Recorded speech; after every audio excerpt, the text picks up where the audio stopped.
Two of my greatest role models have been Hedy Lamarr and Madame Curie. Madame Curie, she won Nobel Prize in Physics in 1903, and she won another Nobel Prize for Chemistry in 1911 for radioactivity. Now, Hedy Lamarr, as we uh, all know, she was an Austrian-American actress who did some fantastic roles in the golden era of Hollywood. And what people do not know about her is that she was also uh, an inventor of frequency hopping technique that led to this pioneering invention of our times like Bluetooth, Wi-Fi, and this GPS. So what I'm trying to say with these two examples is actually I'm trying to bring you to an interesting debate on generalists versus specialists. Yes, this is a never-ending debate. The debate between some debates that can never be settled in our lifetime, like Roger Federer and Rafael Nadal, and wage versus non-wage, and there are many more. So I'm just trying to say that there is no debate. You need both generalists as well as specialists. This is in one way an extension of the classic law of duality in this instance. You don't have to choose masculine, feminine, day, night, creative, uh, creativity, science, objective, subjective. Just like these two classic dualities, you need to complement this specialists and generalists. Why? Because eventually they all meet at a common point. There is no distinction in black and white. So why I'm saying that then you need both in your team? Because every specialist started as a generalist.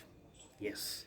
And every generalist has a seed of potential to become a specialist.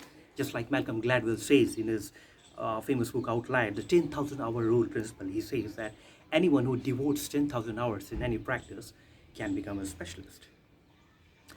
Basically, this is the science that takes place when you are going for a degree course, 4 years, 5 year degree course. What you are trying to do, you are devoting time. You are devoting time, and there's an ecosystem that gets built up, and there's a law of association working. And when you pass out from your college, you are good to go with probably 1 year internship. You are good to practice your medicine, your engineering, your finance studies. So the point is, let's look at this question now. Why specialist? Of course, if you need a plumbing job, you will call a plumber. If you need an electrician job, you will of course call an electrical engineer, and not someone who knows who is actually a plumber, but just somehow who knows how to fix wires. No, you will call an electrician. When you when you are looking for some construction work, you will call a construction engineer, and not an electronics expert who just somehow knows how to do civil construction works. No. So specialist is, of course, you cannot do away with, something you cannot do away with, of course. There is no question about it.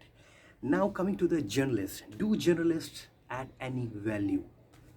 Do you know that Charles Babbage is the father of modern computers?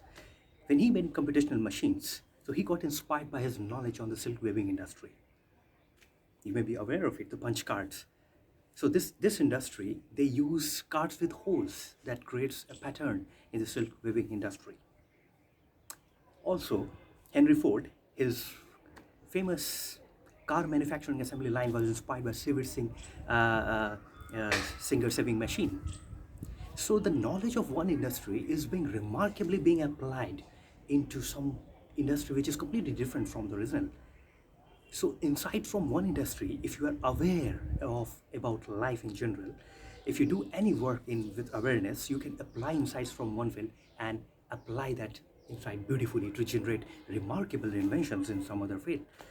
Because after all, if you are aware about something, you are specialized. What is specialization all about?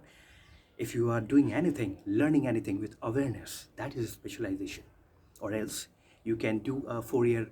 Have you come across people who do 4 year, 5 year degree course about computers, and they know nothing about computers? They say I have done a specialization in computer science or something, but they don't know anything about what is object-oriented programming. But they say I have learned C++. Now, when I mentioned programming, let me drag you to another debate. Do you hire a computer developer, software developer these days, unlike in 1980s? No, you don't. You hire a Ruby and Rails expert with probably 9 years of experience in agile software development. Do you see the difference? Even in one specialization, there are sub-specializations.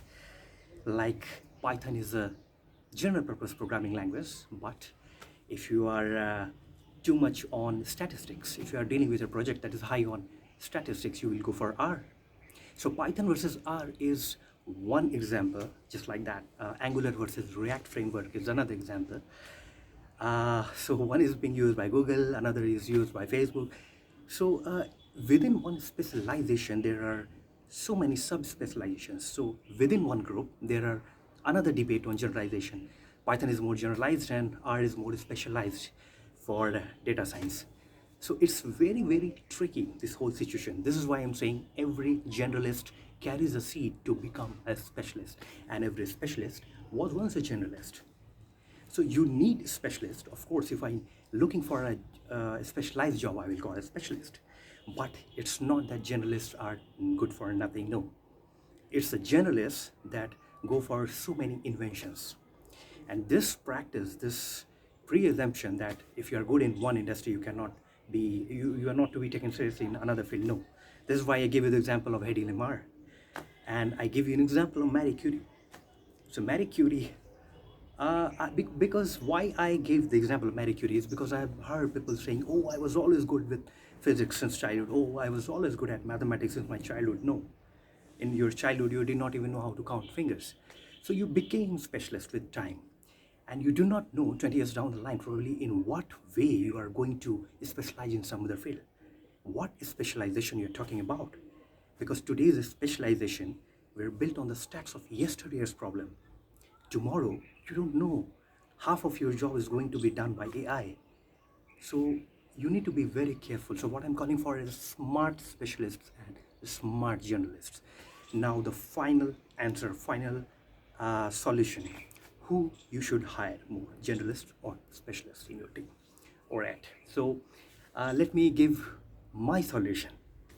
If you are dealing with an industry with a slower pace of change, go with more and more generalists because they can pick it up. If you are working in an industry with faster pace of change, go with a specialist. What do we mean by slower pace of change? There are industries like oil, data mining, oil industry and mining industry. There, the fundamental nature of operations is practically the same. Even if you talk about innovations like hydraulic fracturing or fracking or shale gas explorations have taken place over the last few decades, still the basic fundamental nature is still the same. It's slightly redundant. It's mining, it's extraction, it's refining. But when you talk about faster pace of change industries like quantum computing, maybe there you need specialists. There you need a specialist because, or deep learning, you cannot go with generalists. So see to what extent your industry is falling into what domain. It's undergoing slow pace of change or it's undergoing dynamically faster pace of change, and accordingly get a mix of both. But you need both in your team. Of course you need specialists and generalists, by the way, bear the brunt in times like these, because in COVID times or recession times they are the first to get fired because it's very difficult and very hard for them to convince them, the recruiters, that they can repeat the same magic just like they did in previous assignments. But it's all based on a verbal promise. The specialists have a written record of their proven performance. So yeah, you need a mix of both in your team, as generalists as well as specialists. And to what extent you need to hire generalists and specialists is contingent on what kind of industry you are working for.